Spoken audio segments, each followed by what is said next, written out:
यार, मैं हूं महेश बहुगुणा। मेरी ग्राउंड रिपोर्ट टीम आज यमुनोत्री धाम का दौरा कर रही है। बिल्कुल उस सामने की तरफ कालिंदी पर्वत, जहां से हिमाद्री पिघलते हुए, जहां से माँ यमुना जी का प्रकट्य होता है। और जय मुनि ऋषि ने कई वर्षों तक तपस्या की थी, इसीलिए इसको जमुना जी भी कहा जाता है। कालिंदी नदी भी जाना जाता है। और एक जामुन का पेड़ भी बताया जाता, जहाँ पर सप्त ऋषि कुंड है। सप्त ऋषि ने जहाँ पर तपस्या की थी, वहाँ पर उस जामुन के पेड़ से भी, उसके मध्य भाग से यमुना जी का प्रकट्य होता है। इसीलिए इसको सूर्यपुत्री तपन तनय के नाम से और जमुना जी के नाम से, कालिंदी नाम से जाना जाता है। सामने की तरफ वो नदी, बहुत खूबसूरत दृश्य हो, कालिंदी पर्वत, और वो बुरांस के अनेक पेड़ पौधे मुझे नज़र आ रहे हैं। जुड़े मेरे चैनल से, सब्सक्राइब कीजिए मेरे चैनल को। बताएंगे आपको ग्राउंड हालात, प्रशासन की तेज़ी से चलती तैयारी और अन्य पर। जय हिंद, जय यमुना मां, जय भारत। यमुनोत्री धाम में यात्रा व्यवस्था की तैयारी पूरे जोर शोरों पे चल रही है। और जब मैं यमुनोत्री धाम के रास्ते में जा रहा था, तो रास्ते में जल संस्थान, PWD, जिला पंचायत, वन विभाग और विद्युत विभाग के कर्मचारी कार्य करते हुए मुझे नजर आए। जहां तक मैं चार धामों की यात्रा की तैयारी की बात करूं, रास्ते में राम मंदिर, भनेली की घाट के पास, जहां से वैकल्पिक मार्ग बनाया गया घोड़े खच्चरों के लिए, वहां पर भी कार्य करते हुए मुझे कर्मचारी नजर आए। नवकैची, भैरव मंदिर, 19 मोड़ और जो रास्ते खास तौर पर शॉर्टकट रास्ते पैदल मार्ग यात्रियों के लिए हैं, वहाँ उस जगह पर मुझे वो पूरे रास्ते मुझे शायद बने हुए नज़र नहीं आए। और जब मैं कर्मचारी से बात कर रहा था, ऐसे निकल के आ रहा, बहुत जल्दी पूर्ण व्यवस्था धाम का की जाएगी, जहाँ से पैदल मार्ग 5 किलोमीटर लगभग यहाँ से यमुनोत्री धाम पड़ता है। ये है जानकी चट्टी, और सरकारी एक पार्किंग बनी हुई मेरे दाईं तरफ, और ये है प्राइवेट पार्किंग है। कोई रावत हैं इसी गांव के। और जानकी चट्टी ये जगह है, पहले इस गांव का नाम बीफ गांव कहा जाता था, लेकिन अभी नारायणपुरी नाम रखा गया गांव में। और यमुनोत्री विधायक मान्य केदार सिंह रावत जी भी यहीं के रहने वाले हैं। बिल्कुल इससे लगभग 30 मीटर की दूरी पर उनका घर भी पड़ता है। बहुत अच्छी पार्किंग की व्यवस्था है, हालांकि पर्सनल है। कहीं ना कहीं यात्रियों को बहुत सुविधा मिलती है, ऐसे बताया जा रहा है जब मैं जाने का प्रयास कर। नहीं, मैं ये बोलना चाह रहा हूँ कि मुझे बीकेटी से भ्रमण में भेजा गया था कि यात्रा व्यवस्था कैसी होनी है। तो मैं महाकाल की यात्रा में गया था, तो जहाँ पे लाखों लोगों का दर्शन होता है, लाखों रुपए आदमी रोज आते हैं, तो मैंने एक रिपोर्ट दी कि व्यवस्था जो है हो जाती है और यात्रा होनी चाहिए। और व्यवस्था जो आज सरकार ने की है कि लिमिट क्या है, आप जब देहरादून से चले होंगे, आप देखेंगे कि सारी व्यवस्थाएं हर जगह है। यहाँ पे कभी भी कोई परेशानी नहीं रही, चाहे 15,000 आदमी हैं, चाहे 20,000 आदमी हैं, कोई भी परेशानी कभी यात्रियों को नहीं रही। मैं सरकार से अनुरोध करूंगा कि मैं बीकेटी के आपको रिपोर्ट दे चुका हूं कि मैं जब भ्रमण से आया तो मैंने कहा यमुनोत्री में तो सबसे बड़ी व्यवस्था है, क्योंकि यहाँ पे तो सारे होटल हैं, सारी व्यवस्था है, तो यहाँ पे तो कंट्रोल होना ही नहीं चाहिए। आपकी बार यमुनोत्री धाम में कौन मुख्य वहाँ पर होंगे, जिनके जब कपाट खुलेंगे तो सरकार की ओर से? और मैं तो ये चाह रहा हूँ कि माननीय मुख्यमंत्री जी आ जाए, नहीं तो हमारे सतपाल जी आ जाए, जो मंत्री हमारे धर्मस्व के। कुछ इस बारे में अभी तक नहीं, मैं जा रहा हूँ, मैं बात कर चुका हूँ, मैं जा रहा हूँ, मैं आमंत्रित करने के लिए जा रहा हूँ। चलिए, बहुत बहुत धन्यवाद आपके लिए। चार धाम यात्रा की तैयारियां विशेषकर यमुनोत्री और गंगोत्री धाम के लिए 18 अप्रैल तक पूरी कर ली जाएंगी।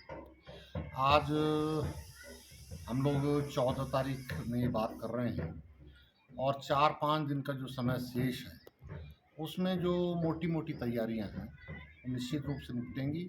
एक दो दिन की अगर डिले होगी, विलम्ब होगा, तो वो हो जाएगा। लेकिन देखिए, जो बड़ी व्यवस्थाएं हैं उसमें अभी होने में समय लगेगा। और मैं आभार व्यक्त करता हूँ कि मेरे कार्यकाल में माननीय मोदी जी के नेतृत्व में प्रसादम योजना के तहत 35 करोड़ रुपए जो है यमुनोत्री धाम धाम के लिए स्वीकृत हुआ है। और उसके टेंडर भी हो गए हैं। लेकिन जो कार्यदायी संस्था है, जो कॉन्ट्रैक्टर है, जो ठेकेदार है, उन्होंने अभी तक काम शुरू नहीं किया।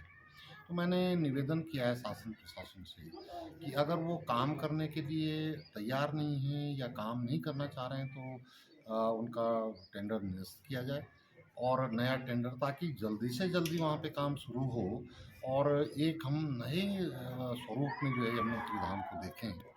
तो और भी काफ़ी कुछ व्यवस्थाएं की जानी शेष है। लेकिन जो छोटी मोटी व्यवस्थाएं, कहीं पे सड़क टूट गई, कहीं पुल टूटा हुआ है, कहीं पे यात्रा मार्ग जो है हमारा कंजेस्टेड यमुनोत्री वाला है, तो उसके लिए पूरी व्यवस्थाएं की जा रही हैं। वैकल्पिक मार्ग भी वन वे की तैयारी की जा रही है। आपने देखा होगा कि भंडेरी घाट से जो हमारा पुराना पौराणिक भैरव मंदिर था, वहाँ से होकर के जो रास्ता जाता था, उस रास्ते को मैंने 2009 में हालांकि बजट स्वीकृत करवाया था, लेकिन वो ढंग से नहीं बन पाया। बजट तो मैंने स्वीकृत करवाया था, ढंग से नहीं बन पाया। तो मेरा भी विचार उस समय ये था कि एक तरफ से जाएं और एक तरफ से आएं, तो वो ढंग से नहीं बन पाया। इस समय प्रशासन से मेरी बात हुई है, तो उनका कहना ये है कि हम वन वे व्यवस्था लागू करेंगे, ताकि रास्ते में जो जाम की व्यवस्था है वो ना हो पाए।